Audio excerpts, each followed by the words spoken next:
La saison 2, pour moi, c'était plutôt une surprise. Je m'attendais pas du tout à ça. De mettre le personnage Aizawa en avance, ça, je m'attendais pas du tout à ça. C'est un bon choix scénaristiquement. Choisissez les noms qui vous conviennent.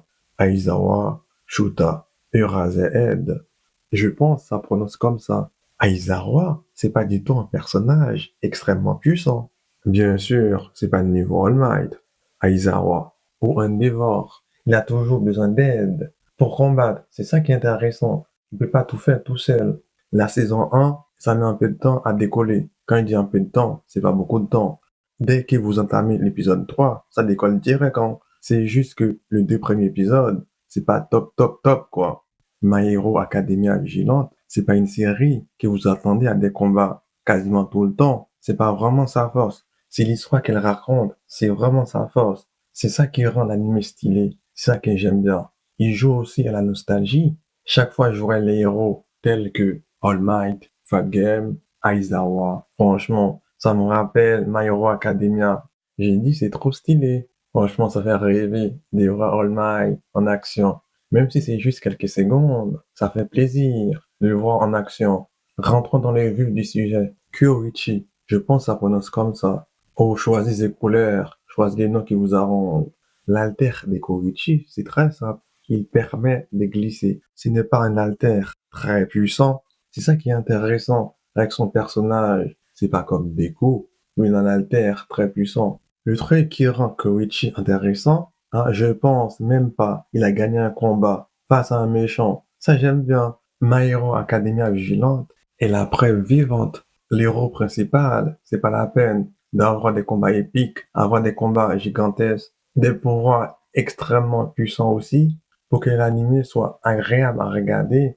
J'ai passé des bons moments, hein, à regarder chaque épisode. Moi, je voulais que la saison 2 envoie plus d'épisodes possible, plus que 13 épisodes. Moi, j'ai mis chaque épisode, hein. Je sais pas pour vous. Est-ce que vous allez prendre du plaisir à regarder chaque épisode?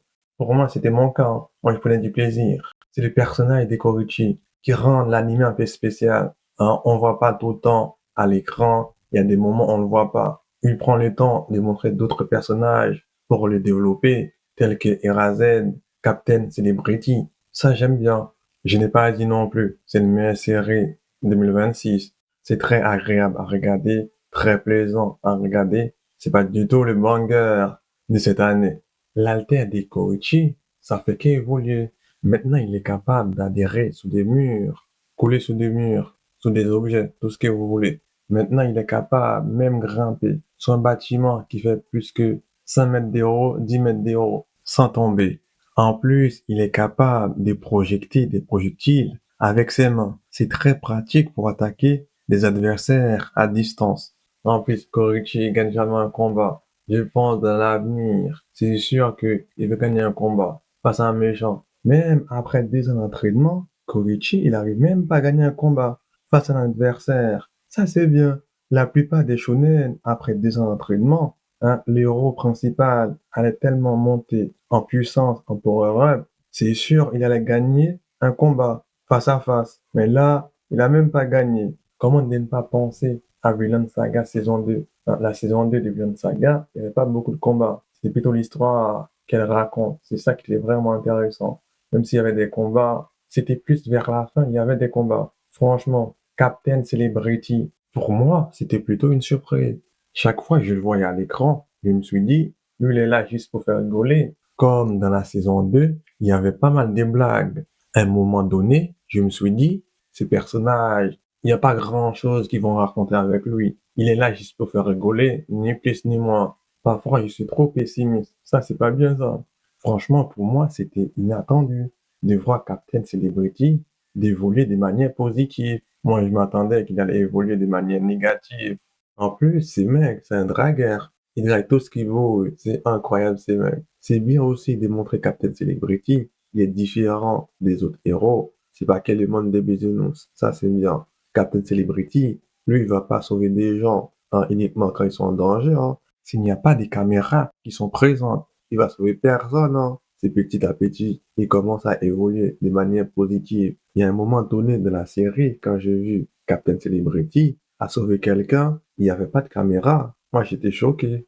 Je me suis dit, il y a forcément des caméras quelque part que j'ai pas vues. J'ai regardé partout à l'écran s'il n'y avait pas d'autres caméras. Quand j'ai vu, il n'y avait pas d'autres caméras. J'ai dit, c'est bien ça, Captain Celebrity. T'as bien évolué, hein. En plus, Captain Celebrity, il trompe sa femme. En tout cas, il a une femme trop, trop, trop compréhensible. C'est trop ça. La femme des Captain Celebrity, elle a pas donné tous les conneries que Captain Celebrity a fait. Franchement, j'ai jamais vu un truc comme ça, hein. Mais aussi, on est dans une série. C'est pour ça que c'est comme ça. Sinon, dans la vraie vie, ça n'est jamais passé comme ça, hein. O'Clock, ancien super-héros, supersonique. Ça, c'est un vrai supersonique. Ça, c'est un supersonique. Il peut pas utiliser sa vitesse à tout va, sans contrainte.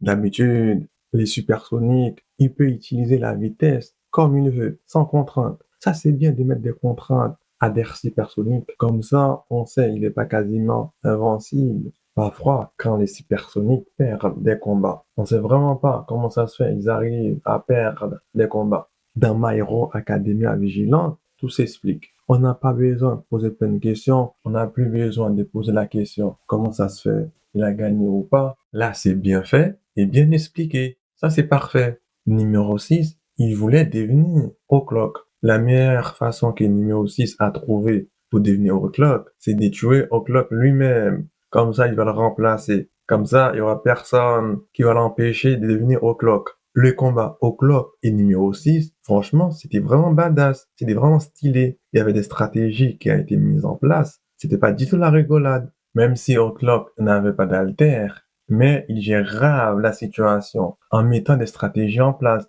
C'est ça, un bon personnage. O'Clock aurait dû gagner en un seul coup. Si la chance était avec O'Clock, quand il a tiré sur numéro 6 avec son fusil des snipers, si la chance était avec lui, il aurait pu tuer numéro 6 facilement. Mais la chance a tourné pour numéro 6. Il y a un oiseau qui a passé juste devant O'Clock quand il allait tirer. Sinon, il n'allait pas du tout rater numéro 6, hein. Ce mec, c'est un excellent tireur, hein.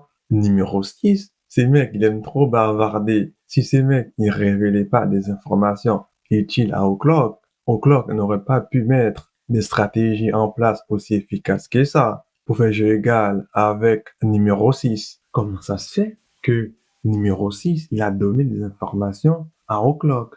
Une information aussi capitale à O'Clock en disant j'ai moins de sensibilité à la douleur. Un stratège comme O'Clock, le moins d'informations que tu donnes à O'Clock, il va tirer l'avantage de ces informations. T'inquiète même pas. Pour ceux qui avaient encore les doutes, qui posaient la question, qui est le plus fort entre All Might et Captain Celebrity, avant l'épisode 12, dans l'épisode 12, la réponse était claire. Quand All Might a sauvé la tour, ce mec il est capable de tout régler à lui tout seul. Tous les problèmes qui sont liés à la guerre. All Might. Scénaristiquement parlant, ces mecs, c'est un Deus Ex Machina. Ces mecs, ils rigolent même pas.